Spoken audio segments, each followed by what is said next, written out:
veteran TV host, pumanaw na.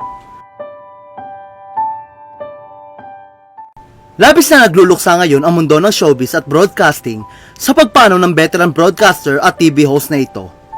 Ang kanyang paglisan ay talagang nag-iwan ng matinding kalungkutan sa puso ng kanyang mga kasamahan sa industriya at maraming tagahanga.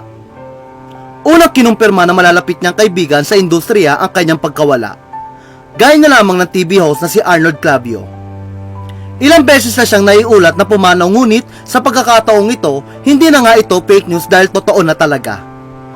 Itim matapos mag-post si Arnold ng isang kulay itim na background na mayroong nakasinding kandila sa ilalim. Indikasyon ng pagluluksa dahil sa pagpanaw ng isang mahal sa buhay. Matatanda ang una siyang pumasok sa mundo ng broadcasting noong 1969 bilang staff announcer ng Manila Broadcasting Company. Aksidente lamang ang pagpasok niya sa mundo ng pamamahayag matapos niyang madiskubre ang hilig niya sa radyo nang bisitahin niya ang kanyang kaibigan na nagtatrabaho sa MBC. Ngunit bagamat aksidente lamang ang pagpasok niya sa mundo ng pamamahayag, tila nakaukit na sa tadhana na magiging isang mahusay siyang broadcaster. Mula noon nagtuloy-tuloy na ang karera niya sa broadcasting. Naging broadcaster reporter, news editor, program director at station manager siya ng iba't ibang radio network.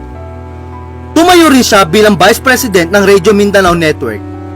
Hanggang noong 1994, iniwan niya ang RMN para lumipat sa GMA Network, kung saan pinamunuan niya ang radio station nitong DZBB. Taong 1995 naman ay naging on-cam anchor siya para sa coverage ng 1995 national election. Dito na nagsimula ang kanyang TV anchor at hosting career matapos siyang kunin bilang anchor ng mga news program ng Kapuso Network, gaya ng Saksi, GMA Network News at 24 Oras. Tuluyan na ngang namatay ang mikropono para sa veteran radio and TV broadcaster at host na si Miguel Castro Enriquez, na mas kilala ng marami bilang Mike Enriquez. Kahapon sa 24 Oras na naging tahanan niya sa loob ng maraming taon, malungkot na kinumpirma ng mga kasamahan niya kasama si Mel Chanco na naging partner niya sa paghahatid ng balita sa loob ng ilang dekada. Hindi napigilan ni Mel at ng co-anchors niyang sina Vicky Morales at Emil Sumangil na naging emosyonal habang inahatid ang balita ng pagpanaw ni Mike.